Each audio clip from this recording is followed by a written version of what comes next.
आपको बता रहा हूं, पवित्र आत्मा आज कहता है उन लोगों से, कह रहा है कि मेरे नाम की बुराई किया, जलन होती है मुझे भी अंदर से, लेकिन परमेश्वर के कामों के लिए जलन है। मैं कह रहा हूं मुझे परमेश्वर के कामों के लिए जलन है कि वो काम कर रहा है मैं भी करूंगा, इतनी जलन रखो। आपके अंदर ये जलन होनी चाहिए कि मेरे बेटे बाइबल नहीं पढ़ते, आपके अंदर जलन होनी चाहिए। मेरे बच्चे स्कूल नहीं जाते, आपके अंदर जलन होनी चाहिए। आपके अंदर ये जलन नहीं होनी चाहिए कि ये मेरा चेला है, ये मेरा उस्ताद है, कहाँ का तू मेरा उस्ताद बन गया। मैं कह रहा हूं कि झूठी शिक्षा देना बंद कर। मैं उन लोगों को कहता हूं कि आपके खिलाफ, कह रहा मेरे खिलाफ जो बोलेगा, मैं कह रहा हूं कि हम सिर्फ हाथ उठाएंगे और प्रार्थना करेंगे, परमेश्वर उसको सीधा करेगा यीशु मसीह के नाम में। हम तो यही कह सकते हैं। लेकिन पवित्र आत्मा आप लोगों के बीच में क्या करना चाहता है, मैंने देखा कि बहुत सारे जगह जगह पर, मैं दिखा रहा हूं वीडियो में, आप देखो ये ऐसे ही नहीं भीड़ आती है, ये परमेश्वर की ओर से है। ऐसे ही नहीं बड़े बड़े चमत्कार हुए, स्क्रीन पे दिखा कि वो लगातार मैं कह रहा हूं गिल्टियां जा रही हैं, रसोलियां जा रही हैं, गूंगे बहरे बोले झारखंड में,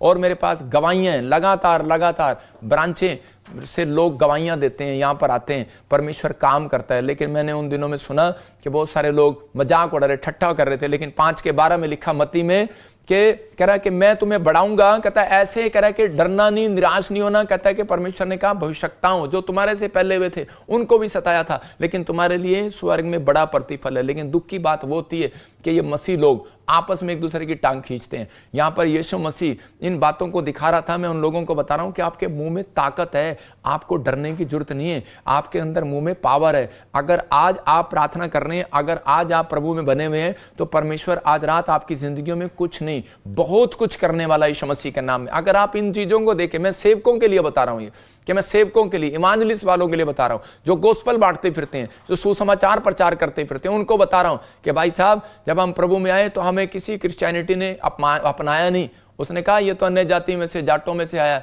हिंदू धर्म में से आया, इसको छोड़ो, चलो इसको यहाँ नहीं लगाना साइड में। मुझे ऐसे साइड में करते थे। लेकिन आज वही लोग हैं मुझे प्यार करते हैं। मैं क्या एक टाइम आएगा, मैं क्या परमेश्वर आपको दिखाएगा कि मैं कौन हूं और तुम कौन हो, पवित्र आत्मा दिखाएगा। लेकिन मैं उन लोगों को बता रहा हूं, अगर आप गोस्पल बांट रहे हैं, अगर आप पास्टर की शिक्षा दे रहे हैं, अगर आप कुछ भी कर रहे हैं, आपको निराश नहीं होना, आपको बढ़ना है, इनकी तरफ नहीं देखना है ना। कुत्ता जब भौंकता है ना, हाथी चलता है, और लेकिन जब कुत्ता बड़ा खुश हो रहा है, हाथी जब पीछे मुड़ के नहीं देखता तो हाथी चलता रहता। कुत्ता सोचता है शायद मेरे से डर गया ये, लेकिन उसके बाद हाथी जब पीछे मुड़ के देखता ना तो कुत्ते भाग जाया करते हैं। तो इसका मतलब ये है कि एक टाइम आपका आएगा पीछे मुड़कर जवाब देने का। मैं देखूंगा एक दिन कि हाँ तेरी हालत क्या है और मेरी हालत क्या है। परमेश्वर का आत्मा उस जिंदगी में काम करेगा। लेकिन मैं तो प्रभु के सामने छोड़ देता हूं कि आज बहुत सारे लोगों ने कह रहा है कि इतना गंदा इल्जाम लगाया, परमेश्वर उसे माफ नहीं करेगा। मेरी बेटी एकता का रो रो के बुरा हाल है, लेकिन मैं परमेश्वर जानता है इस बात के लिए, और परमेश्वर न्याय करेगा इस चीज का। मैं, और बाइबल बोलती है कि परमेश्वर जो है, जो सरकार का है सरकार को दो, जो परमेश्वर का है परमेश्वर को दो। मैंने तो जो सरकार को था वो सरकार को दे दिया, और बाकी सरकार अपने आप ही ठीक करेगी। परमेश्वर को जो है वो मैंने परमेश्वर को दे दिया। तो मैं कह रहा हूं कि उन लोगों के लिए बता रहा हूं कि जब आप दान देते हैं तो उसी समय कह रहा है कि आपके अंदर मुंह में पावर होती है कि आप दान देने के बाद आप धन की आशीष ले सकें। जब आप प्रार्थना करते हैं आपके मुंह में पावर होती है कि आप परमेश्वर से कुछ ले सकें। लेकिन हम दान भी देते हैं, प्रार्थना भी करते हैं, मुंह की पावर को इस्तेमाल नहीं करते। हमें मुंह की पावर को इस्तेमाल करना है कि परमेश्वर जो मैंने मांगा मुझे मिल गया, जो मैंने दान दिया है, और परमेश्वर वो मेरा बढ़कर आएगा। उसके बाद हम बोलते नहीं, ऐसा हम करते नहीं है। लेकिन यहां पर याकूब की तरह, यहां पर यहूदा इस्करियोती की तरह कुछ लोग होते हैं। यहूदा इस्करियोती हमेशा नजर थी उसकी, टुक टुक टुक लगाए रखता था, इतना चंदा आया, इतना दान आया, चर्च में इतना ये आया, इतना वो आया। और उसी समय ऐसे लोग हर चर्चों में मिलते हैं कि वो ये देखते रहते हैं, अच्छा इतने झोले आए, इतने कट्टे भर के ले गया पादरी, इतना करके ले गया। और वहां यीशु मसीह के लिए भी बोल रहे थे। और उसी समय कह रहे कि उसके दिमाग में लालच रहा, और उसने यीशु मसीह के दान का, चंदे का विरोध किया। और मसीह में आने के बाद उसने जलन किया, और बार बार उसने और 30 चांदी के सिक्कों में बिक गया, और यीशु मसीह ने उसके हाल पर छोड़ दिया। लेकिन उसका रिजल्ट क्या हुआ? उसने वो सुधारना चाहा लेकिन वो नहीं सुधरा। लेकिन गरीब करने वाली आत्मा, जो दान के लिए बोलता है, जो पादरी के लिए बोलता है, जो विश्वासियों के लिए बोलता है, जो वचन के खिलाफ चलता है, उसके पीछे गरीब करने वाली आत्मा रहती है। चाहे वो पास्टर हो, चाहे वो विश्वासी हो, चाहे वो, मैं तो कहूंगा एक बेढंगा विश्वासी, एक विश्वासी है। दो तरह के लोग हैं, एक विश्वासी, एक बेढंगा। मतलब बेढंगा विश्वासी वो होता है, और बेढंगा पास्टर वो होता है जो समझने के बाद भी समझता नहीं है, उसको समझ नहीं आती कि मुझे करना क्या है। मैं कह रहा हूं कि आज परमेश्वर का आत्मा उन लोगों को देख रहा है। हो सकता है आप ऑफिस में जाते हो, आप अपने स्कूल में पढ़ाना जाते हो, आपने अपने कोई प्लॉट ले लिया हो, घर ले लिया हो, विदेश भेज दिया हो बच्चे को, लेकिन आपके पीछे जलन वाली आत्मा आज भी आपके पीछे हो और आप रो रहे हो, टेंशन कर रहे हो। प्रार्थना से हल नहीं होगा। ये कह रहा है कि आपके दान देने से हल नहीं होगा। ये उसको प्रार्थना में डांटने से हल होगा, उस घोषणा करने से हल होगा। उसको डांटो और इसी समय वो जलन वाली आत्मा जाएगी यीशु मसीह के नाम में। आप नष्ट नहीं होंगे, आप गिराए नहीं जाएंगे, आप बढ़ेंगे। मैं बताता हूं कि जब मैं करनाल में सेवा कर रहा था तो उसी समय मैं प्रभु से बड़े टाइम से प्रार्थना कर रहा था, परमेश्वर साइकिल पे मतलब मोटरसाइकिल पे जाना पड़ता है, ट्रेन में जाना पड़ता है, बस में जाना पड़ता है सुसमाचार सुनाने के लिए, तो मुझे कार दे। तो उसी समय मेरे साथ जो लड़का था, हम कार लेने के लिए जब वहां पर गए तो उसी समय शोरूम में तो मुझे वो कार नहीं मिली, और उसी समय लोन लेने गए तो लोन नहीं मिला। तो मैंने प्रार्थना किया, पवित्र आत्मा ने मुझे बताया जो लड़का तेरे साथ है वो जलता है, वो कहता है इसके पास कार आ गई, मेरे पास कहां से आएगी। उसी समय मैं आपको बता रहा हूं 3 साल में कार के लिए तरसता रहा, और जब वो लड़का मेरी जिंदगी से दूर हुआ, जब मैंने उसको वहां से हटाया और उसके बाद मैं आशीषित हो गया। परमेश्वर ने मेरे ऊपर आशीष दिया, मुझे कार भी मिली, और मैं उस कार से मैंने 14 चर्च लगाता था हरियाणा के अंदर, मैं सेवा करता था। मेरे जितनी सेवा नहीं किया किसी ने। आज लोगों को सिर्फ यूट्यूब पे बैठ के बातें बनानी आती हैं, लेकिन सेवा करनी है तो भाई साहब अभी आएगा समय, इंटरनेट उड़ जाएगा, उसके बाद पता लगेंगे रोटी कहां से खाएंगे। परमेश्वर का आत्मा अभी बताएगा, एटम बम गिरेंगे, अभी लड़ाइयां होने वाली हैं, अभी तो शुरुआत है। कह रहा है कि उसके बाद पता लगेगा रोटियां कैसे सेकते हैं। तो अभी जो है ये चीजों के लिए पवित्र आत्मा ने मुझे बताया कि तू उससे कह रहे कि अलग हो जा, और उसी समय जब मैं अलग हुआ तो मेरे ऊपर वो आशीष आने लगी। आज बहुत सारे लोग कह रहे हैं कि आप चर्च बनाना चाहते हैं, आप घर बनाना चाहते हैं, बच्चे को विदेश भेजना चाहते हैं, लेकिन ये नहीं देखते आप कि आपके साथ कोई ऐसा व्यक्ति है जिसका फेस चढ़ रहा हो, जिसका मुंह चढ़ रहा हो। आप कैसे पहचानते हैं कि इसको जलन हो रही है, इसके अंदर कोई अच्छी बात नहीं है, इसलिए आपके कामों में डिले कर देता है दुष्ट आत्माएं, इसलिए वो रुक जाती हैं। इसलिए यीशु मसीह ने कहा जब तक 2 या 3 जन एक मन के नहीं होंगे और प्रार्थना नहीं करेंगे तब तक कहता है कि मैं उनके कामों को नहीं खोलूंगा। यहां पर नीमिया 7 में देखते हैं, 7 के 1 में देखते हैं कि लिखा है जब शहरपनाह बनाई गई उसने अपने साथ कौन 3 लोग रखे, गवैये, लेविये और द्वारपाल, मतलब वर्शिप करने वाले, पास्टर और वॉलंटियर। इसका मतलब कि ये एक चर्च की जान होती है। ऐसा ही एक घर में और बिजनेस में कहता है कि अगर आपके घर में वर्शिप करने वाले बच्चे हैं, अगर आपके घर में कह रहा है कि प्रार्थना करने वाली माँ है, अगर आपके घर में कहता है कि आपके नौकर भी अगर प्रार्थना करने वाले सिक्योरिटी गार्ड हैं, मैं कह रहा हूं परमेश्वर आपको बढ़ाता चला जाएगा। 52 दिन में नेमिया ने घर बना लिया, सिर्फ 52 डेज में। हम अपने साथ सेवकाई में, बिजनेस में, घर में, बाहर, कहता है कि हम ये चीजें नहीं करते, इसलिए हमारे जीवन में प्रॉब्लम रहती है। इसलिए पवित्र आत्मा चाहता है कि अगर 2 जन भी आपके साथ प्रार्थना करने वाले होंगे तो याद रखना परमेश्वर आपके जीवन में 2 या 3। देखो नेमिया ने क्या किया, 2 या 3, उसने 3 बंदे रखे, गीत गाने वाले, वर्शिप करने वाले, प्रार्थना करने वाले, मतलब, और कह रहा है कि द्वारपाल, गेट कीपर, मतलब आज आपको गेट की कीपर नहीं करना, अपने गेट की रखवाली करनी है, अपने बच्चों की रखवाली करनी है, अपनी आत्मा की रखवाली करनी है। आप दूसरे की आत्मा की रखवाली कर रहे हो, बाइबल बोलती है जैसा बोएगा वैसा काटेगा, एक दिन तेरे साथ भी वैसा होगा। तो आज कह रहा है कि पता नहीं कितने लोग हैं, लोग मजाक उड़ाते हैं, उसका तलाक हो गया, उसने दूसरी शादी कर ली, उसके तीसरी शादी कर ली। मैं कह रहा हूं कि आज परमेश्वर मजाक उड़ाने वालों का पलटा जरूर लेगा। कहता है कि पवित्र आत्मा कह रहा है कि आप आर इस धरती पर आए हैं, कांटे बोकर जा रहे हैं अपने बच्चों के लिए, कि फूल बोकर जा रहे हैं। आप मसीहत ये है कि आप जैसा बोएं, कि आप ऐसा ना बोएं कि आपको काटना पड़े, आपके बच्चों को काटना पड़े। हम लोग चाहते हैं कि परमेश्वर का आत्मा उन लोगों की जिंदगी में काम करना चाहता है, उनकी प्रोग्रेस करना चाहता है। कह रहा है कि जिनके मुंह के शब्दों में ताकत है, जिनके मुंह के शब्द ऐसे निकलते हैं सामने वाला सुसमाचार सुनते ही ग्रहण कर लेता है। याद रखना आपके मुंह के पावर की, आपके मुंह के स्वभाव को देखना चाहता है परमेश्वर। आप किस तरह के लोग हैं, आप किस तरीके से परमेश्वर के पास आते हैं। अगर ऐसे लोग आपके साथ रहते हैं आपकी तरक्की कभी नहीं होगी, आपके काम डिले होने लगेंगे। और अगर आज आप विश्वास कर रहे हैं, अगर प्रार्थना करने वाले लोग आपके साथ हैं तो आपके घर में झगड़े होने बंद हो जाएंगे, तरक्की होनी शुरू हो जाएगी, आपका चर्च कहता बढ़ने लगेगा, सेवकाई बढ़ने लगेगी। ये चीजें कहता कि आपको अपनी लाइफ में रखने, ऐसी संगति अगर आप अपने साथ रखेंगे घर में, परिवार में, बाहर, तो पवित्र आत्मा आपकी लाइफ में प्रोग्रेस करेगा। लेकिन उन लोगों के लिए पवित्र आत्मा ने सावधान किया, इसको ध्यान से सुनना। 2 यूहन्ना 1:10 और 11 में देखो क्या लिखा। हाँ, क्या लिखा उसमें? लिखा बाइबल बताती है कि ऐसे लोगों के घर भी ना जाना जो आपकी बुराई करे, जो आपके स्पिरिचुअल फादर की बुराई करे, जो ऐसी वीडियो बनाए, जो आत्मिकता के खिलाफ चले। और उसी समय कह रहा है कि लिखा कि ऐसों के घर भी ना जाना और उनको नमस्कार भी ना करना। कहता है यहां क्लियर करता है जो वचन के खिलाफ चलता है उसके कह रहा है के खिलाफ कहता है पवित्र आत्मा क्लियर खड़ा हो गया।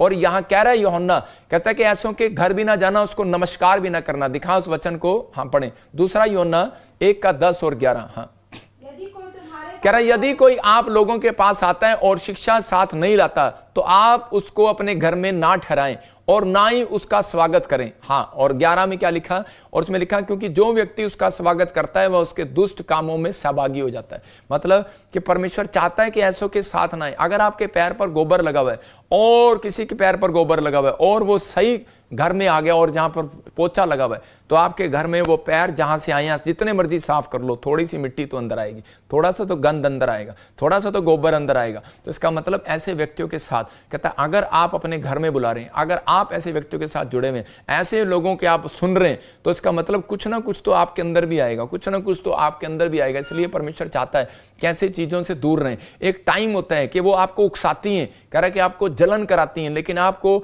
चिंता नहीं करना। क्या हो सकता है आपके बिजनेस में, आपके परिवार में, आपकी सेवकाई में ऐसे दिन आ रहे हो। ये एक मौसम होता है, सीजन होता है। बहुत सारे लोग निराश हो जाते हैं कि यार मेरी सेवकाई नहीं बढ़ रही। बहुत सारे लोग निराश होते हैं कि यार ये कोर्ट केस चल रहा है। बहुत सारे लोग निराश हो जाते हैं यार ये मेरा बुराई करने वाले लोग खड़े हो गए हैं। बहुत सारे लोग निराश हो जाते हैं कि यार ये चीज मेरा काम अब तक क्यों नहीं बना, जॉब क्यों नहीं मिली। परमेश्वर का आत्मा कहता है ये मौसम होता है, एक सीजन है, एक सीजन है। बारिश आती है ना जब, तो उस समय घर से बाहर नहीं निकला जाता, उस समय सिर्फ घर में बैठा जाता है, हलवे खाओ, चाय बनाओ।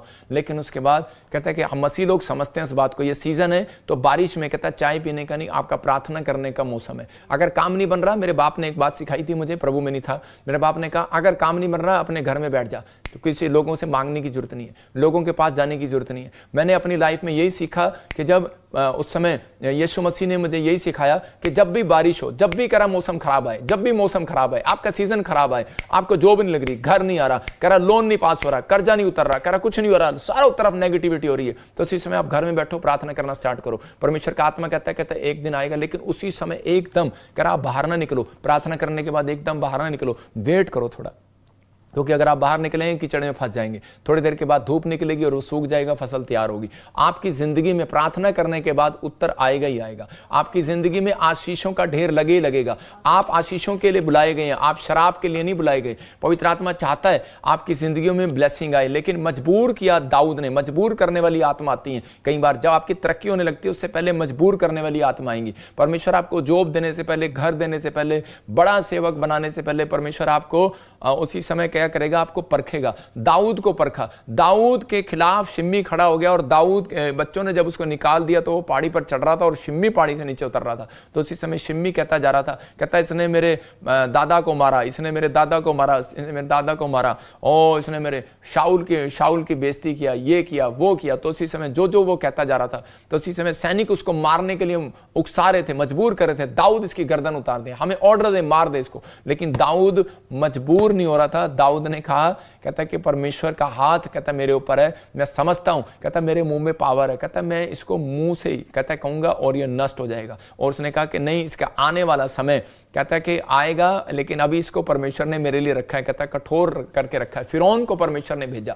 कई बार परिस्थितियां चेंज नहीं होती, कई बार हालात चेंज नहीं होते, लेकिन हमें फिर भी संघर्ष करना पड़ता है अपनी लाइफ में। डोंट वेरी, आपको संघर्ष कर रहे हो, आप चिंता ना करो। डिप्रेशन में हो, चिंता ना करो। शुगर है, थायराइड है, रसोलियां है, कर्जा नहीं उतर रहा, आप चिंता ना करें, परमेश्वर आपके साथ है। लेकिन कह रहा मूसा को परमेश्वर ने कहा, कहता है कि जा 10 चमत्कार दिखा, चिन्ह चमत्कार दिखाए, और फिरौन के वश से छुड़ा लाया इजरायलियों को, मिस्र से छुड़ा लाया। लेकिन उसके बाद भी वो कह के लाल समुद्र में उसका पीछा कर रहे थे। लेकिन उस समय वहां पर लिखा, परमेश्वर ने कहा कि तुम खड़े खड़े परमेश्वर का काम देखना, कह रहा कि डरना मत इनसे, कहता है खड़े खड़े परमेश्वर का काम देखना, और कह रहा इनसे मत डरो, लेकिन बस चुप हो जाओ और चुप रहो।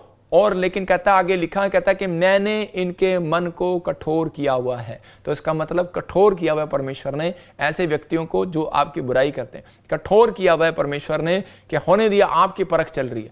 आपकी सिचुएशन चेंज नहीं हो रही, आपके ऊपर कर्जा उतर नहीं रहा, आपकी परिस्थितियां नहीं जा रही, रिश्तेदार मान नहीं रहा, आपने कोई लोन लेना है ऑफिसर नहीं मान रहा, परमेश्वर ने कठोर किया हुआ है, कोई बात नहीं, डोंट वेरी, आप प्रार्थना करते रहो, आपका मौसम चेंज होने वाला है यीशु मसीह के नाम में। मौसम चेंज होगा, सीजन चेंज होगा, आपकी परिस्थितियां चेंज होंगी। ऐसा नहीं हो सकता कि परमेश्वर आपकी परिस्थितियों को चेंज ना करे। एक वॉलंटियर थी मेरी 18 साल से, उसके पास बच्चा नहीं था, लेकिन वो जानती नहीं थी, लेकिन उसको किसी ने बताया और मेरे चर्च में आके वॉलंटियर बन गई। आज से कई साल पहले चंडीगढ़ में 2013-14 की बात है, और उस समय वो सेवा करने लगी, और जब मैंने उसके लिए प्रार्थना किया तो उसको बच्चा हो गया। और जब बच्चा हो गया 18 साल के बाद, तो उसको किसी ने बहका दिया, उसने कहा प्रोफेट बजिंतर तो गुंडा है, बदमाश है, इस पे तो रेप के केस चल रहे हैं, ये वो, और वो उनकी बात में कान में कच्ची होगी और वो चली गई। और जब वो चली गई तो उसके बाद 3 साल के बाद, सिर्फ 3 साल लगे उसको, 3 साल के बाद उसकी टांग टूट गई, पति के दोनों कुल्ले टूट गए और वो बेड पर आ गई। उसके बाद वो 5 साल के बाद वो फिर आए चर्च में,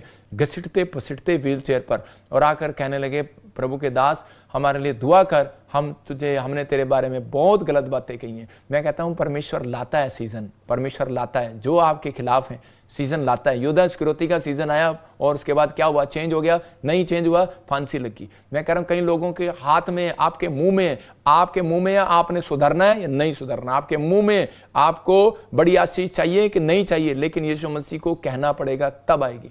मुंह के शब्दों में ताकत है। सबको जय मसीह की। मैं जतिन बब्बर और आप देख रहे हैं मसीह परिवार चैनल। जैसे कि आप सब जानते हैं कि मैं इस चैनल पे प्रभु के अलग अलग दासों की वीडियोस डालता हूं, तो अगर आपको हमारा चैनल अच्छा लगता है तो आप इस चैनल को ज़्यादा से ज़्यादा सब्सक्राइब जरूर करें, ताकि आप प्रभु के वचन को सुन सके। वीडियोस को ज़्यादा से ज़्यादा शेयर करें, ताकि जिन लोगों तक वचन नहीं पहुंचा उन तक भी वचन पहुंच सके। सबको जय मसीह की। एक बार मैं आपसे दोबारा कहूँगा कि इस चैनल को सब्सक्राइब जरूर करें और वीडियोस को ज़्यादा से ज़्यादा शेयर करें। जय मसीह की।